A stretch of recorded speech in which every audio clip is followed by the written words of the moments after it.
Ramakrishna শরণম YouTube চ্যানেলে সকল রামকৃষ্ণ ভক্তমণ্ডলীকে স্বাগত। আজকের পাঠের বিষয় শ্রী শ্রী ঠাকুর শ্রী শ্রী মাকে বললেন, ওগো বিষ্ণুপুর গুপ্ত বৃন্দাবন তুমি দেখো।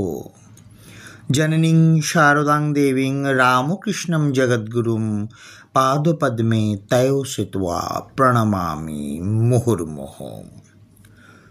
বিষ্ণুপুর দর্শন করে এসে ঠাকুর শ্রী শ্রী মাকে বললেন, ওগো বিষ্ণুপুর গুপ্ত বৃন্দাবন তুমি দেখো।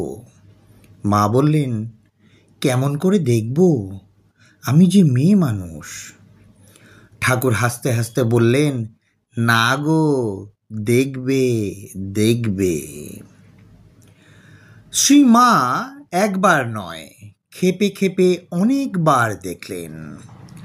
জয়রামবাটি থেকে জয়পুরের অরণ্যপথে বিষ্ণুপুর, সেখান থেকে ট্রেনে কলকাতা। বন বিষ্ণুপুর তখন শহর। বিষ্ণুপুরে রেললাইন হলো। শ্রী মা তখন থেকেই ওই পথে যাতায়াত করতেন।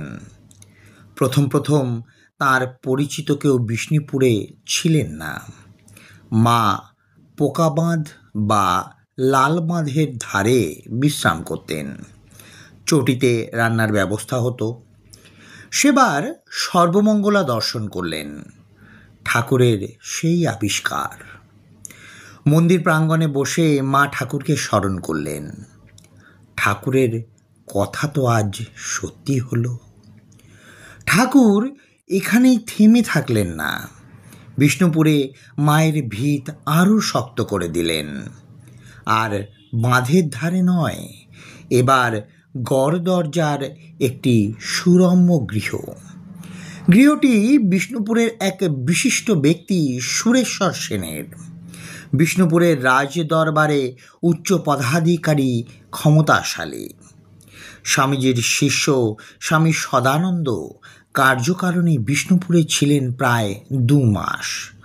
সেই সময় সুরেশ্বরবাবু ও তাঁর পরিবারবর্গ সাধুর সংস্পর্শে এসে ভগবান শ্রীরামকৃষ্ণের পরম ভক্ত হয়ে উঠলেন। সুরেশ্বরবাবু বললেন, মা শারদা এই বাড়িতে যখন খুশি আসবেন, থাকবেন, আমরা ধন্য হব।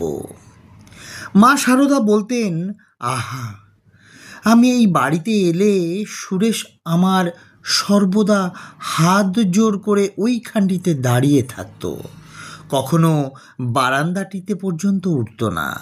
কি ভক্তি ছিল! সুরেশ যেন দ্বিতীয় গিরিশবাবু। শ্রী শ্রী ঠাকুর বললেন, গুপ্ত বৃন্দাবন, ইতিহাস বলবে রহস্যে ভরা বন বিষ্ণুপুর, অলৌকিক এক অতীত। অতীতে ঘটে যাওয়া ঘটনাগুলো যায় কোথায়? কোথা সে কানু, কোথা বৃন্দাবন, কোথা সে বিষ্ণুপুর, বনপথে মা শারদা? মহাকালের গ্যালারিতে সেসব রক্ষিত থাকে। আজকের পাঠের তথ্যসূত্র শ্রী সঞ্জীব চট্টোপাধ্যায় মহাশয়। জয় মা শারদা, জয় মা শারদা, জয় মা শারদা। জয় ঠাকুর রামকৃষ্ণ পরমহংসদেব, জয় স্বামী বিবেকানন্দ মহারাজ।